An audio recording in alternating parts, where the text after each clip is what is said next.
শ্রীমদ্ ভগবদ্গীতার অন্তিম উপদেশ হল ভগবান শ্রীকৃষ্ণের শ্রীচরণে সকলেরই অবশ্য শরণাগত হওয়া উচিত।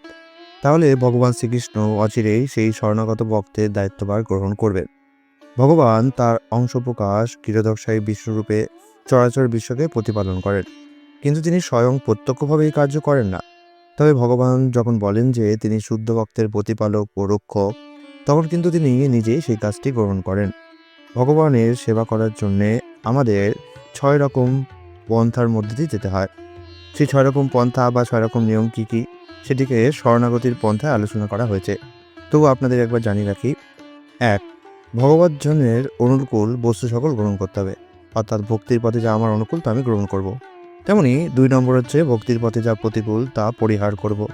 ৩ নম্বর হচ্ছে ভগবান অবশ্যই রক্ষা করবেন, এই দৃঢ় বিশ্বাস রাখবো। আর ৪ নম্বর হচ্ছে ভগবানের কৃপার উপর সম্পূর্ণভাবে নির্ভরশীল থাকব। ৫ নম্বর হচ্ছে কৃষ্ণের ইচ্ছা বাদে অন্য কোনো ইচ্ছা রাখবো না।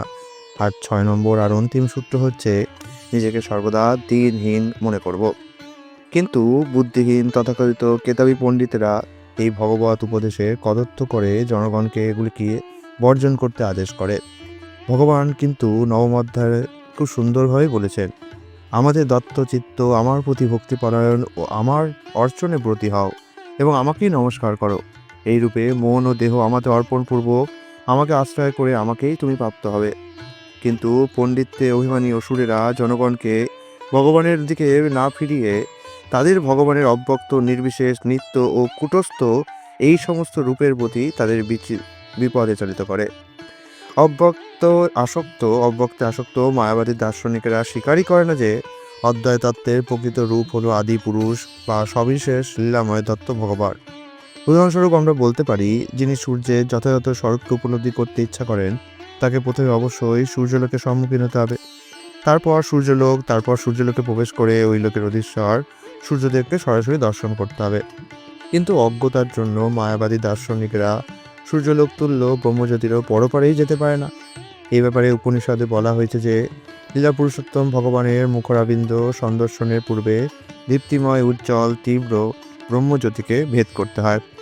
এই জন্যই ব্রজেন্দ্রনন্দন শ্রীচৈতন্য মহাপ্রভু রূপে আবির্ভূত হয়েছেন। তিনি সরাসরি ভগবান শ্রীকৃষ্ণকে উপাসনা করার পদ্ধতি শিক্ষা দিয়ে গেছেন আমাদের। তার এই শিক্ষা অনুযায়ী শ্রী বৃন্দাবন ভগবান শ্রীকৃষ্ণের মতোই সব শুভ, কেননা তার দিব্য নাম, গুণ, রূপ, লীলা ও পরিকর ইত্যাদি বৈশিষ্ট্য সবকিছুই তার থেকে অভিন্ন। এটি হলো অদ্বয় তত্ত্বের পূর্ণভাব। জড়জগতে আমার নাম, রূপ, গুণ আর আমি এই দুটো আলাদা জিনিস হতে পারে, কিন্তু চিন্ময় জগতে এটা হয় না। চিন্ময় জগতে ভগবানের নাম, রূপ, গুণ আর ভগবান এই দুটোর মধ্যে কোনো পার্থক্য নেই।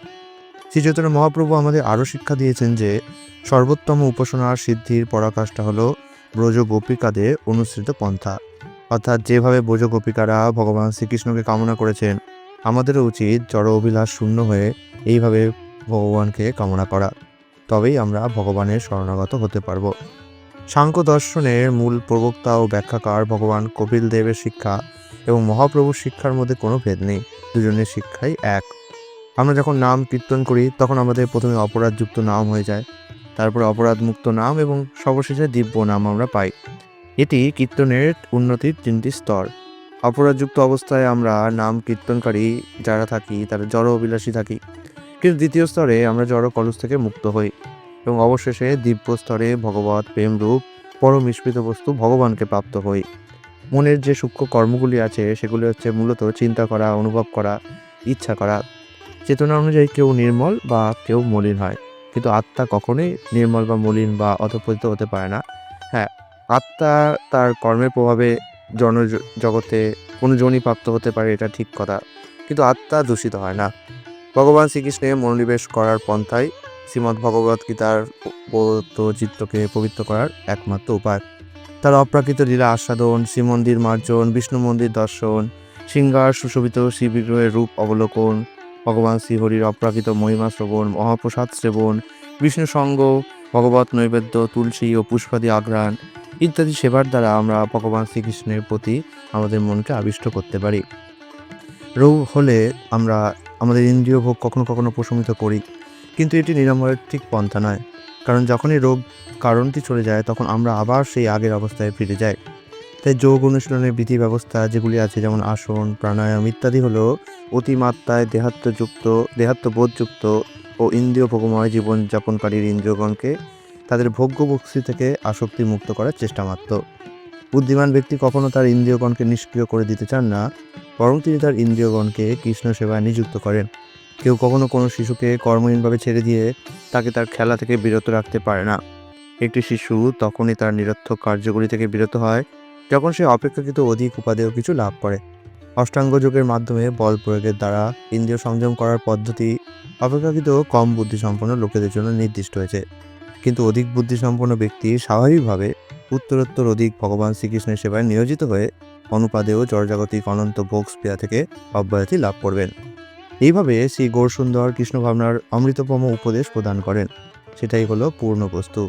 নিরস মনোধর্মী তার্কিকেরা বিষয়াসক্তি থেকে সংযমী হওয়ার প্রয়াসী হলেও প্রায়ই দেখা যায় বলবান মনকে জয় করা তাদের পক্ষে দুঃসাধ্য হয়ে পড়ে এবং এই মন তাদের ইন্দ্রিয় ভোগময় কর্মের দ্বারা অধঃপতিত করে। কিন্তু কৃষ্ণ ভাবনামৃত অনুশীলনকারী এই বিপদের ঝুঁকি কিন্তু স্বীকার করেন না। মন ও অন্যান্য ইন্দ্রিয় নিচয়কে কৃষ্ণ ভাবনাময় কর্মে নিয়োগ করতে হবে। এই পন্থায় শ্রী গৌরসুন্দর কার্যত উপদেশ করেছেন ও শিক্ষা দিয়েছেন। সন্ন্যাস আশ্রম গ্রহণের পূর্বে শ্রী চৈতন্য মহাপ্রভু বিশ্বম্বর নামে পরিচিত ছিলেন। এই শব্দ দ্বারা তিনি জীবকুলের ওপর প্রভু ও নিখিল বিশ্ব চরাচরের প্রতিপালক বলে সূচিত হন। বিশ্বের জীবকুলকে এই দিব্য শিক্ষা প্রদানের উদ্দেশ্যে সেই বিশ্বম্বর ভগবান শ্রীকৃষ্ণ শ্রী চৈতন্য মহাপ্রভু রূপে অবতীর্ণ হয়েছেন। তিনি মানব জীবনের পরম প্রয়োজন, পরম পুরুষার্থ লাভের উপায় শিক্ষা প্রদানের আদর্শ গুরুদেব। তিনি কৃষ্ণ প্রেম প্রদাতা মহাপ্রধান্য অবতার। হরিনাম সংকীর্তন আন্দোলনে তাই আমাদের সকলের উচিত যোগদান করা। এই হরি সংকীর্তনে কোনো প্রাক যোগ্যতার কিন্তু প্রয়োজন নেই। মহাপ্রভুর শিক্ষা অনুশীলনের মাধ্যমে সকলেই মানব জীবনে পূর্ণতা লাভ করতে পারে। এইভাবে শ্রী গৌর তত্ত্বে আকৃষ্ট সৌভাগ্যবান মানব জীবন ব্রত নিঃসন্দেহে সফল হবে। পক্ষান্তরে বলা যায়, দিব্য জীবন লাভে অভিলাষী ব্যক্তি মাত্রই শ্রী চৈতন্য মহাপ্রভুর কৃপা আশীর্বাদে মায়াপাশ থেকে সহজেই মুক্তি লাভ করবে। তাই বলা হয়েছে যে এই গ্রন্থে পরিবেশিত শিক্ষা ও ভগবান এক এবং অভিন্ন। বস্তুপক্ষে ভগবন্ধন মোচনের পরই আমরা ভগবানের এই চিন্ময় সেবা সৌকর্যের সূচনা পেতে পারি। নিজ কর্মানুসারে সকলকেই সুখ বা দুঃখ ভোগ করতে হবে, তেমনি ফলপ্রদাত্রী দেবী প্রকৃতির কার্যকে কেউ রোধ করতে পারবে না। এইভাবে জড় ফলকামী জীবনের অন্তিম গতি লাভে সকল প্রয়াসই অচিরে ব্যর্থ হবে। তাই আমাদের উচিত শ্রী চৈতন্য মহাপ্রভুর দিব্য শিক্ষাকে দিব্য জ্ঞানালোক প্রদানকারী এবং দিব্য জ্ঞানালোক প্রাপ্ত ব্যক্তি বৈকুণ্ঠগতি পথে যাতে অগ্রসর হতে পারে সেই দিকে নিজের মনকে নিয়ে যাওয়া। হরে কৃষ্ণ।